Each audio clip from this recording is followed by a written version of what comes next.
Okay, good deal. All right, let's get started.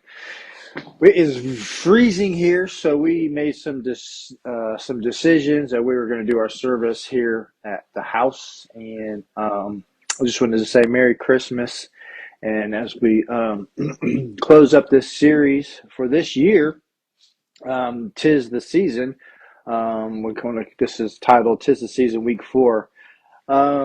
Really just kind of got a confirmation asking God what he wanted to talk about here on this Christmas morning and this morning.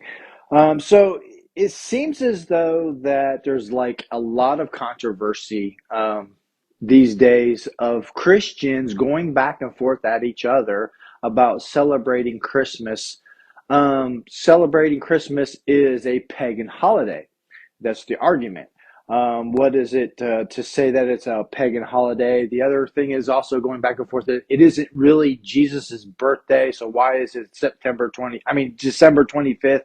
Why is it that we celebrate it on that day? That's also in the argument.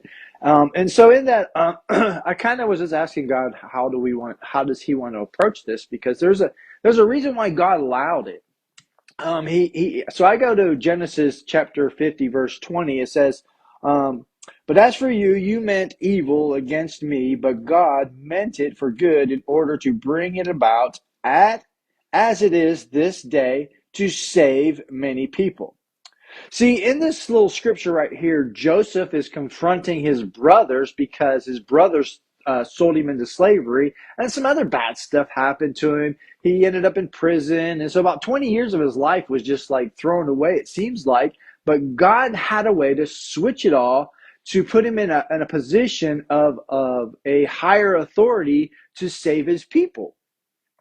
So I believe, and this is what I stand on, okay, of why I'm okay with Christmas and celebrating Christmas. It's on the 25th and remembering it's about Jesus's birthday. If all the focus comes back to it's about Jesus, then I'm okay with it. See, some years ago, a group of people decided to say, yeah, this is a pagan holiday.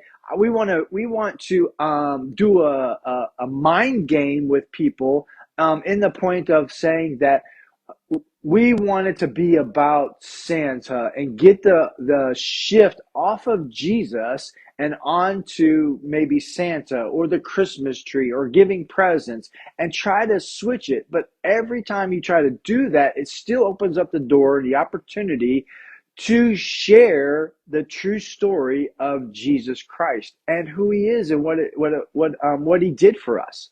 See, God is so smart about this that he even had it written or prophesied hundreds and hundreds of years. In fact, actually, it was 700 years before Jesus was even born that he would tell that his son was coming. So in Isaiah chapter 9, verse 6 and 7, the prophet writes this. He says, "For unto you a child is born, and unto us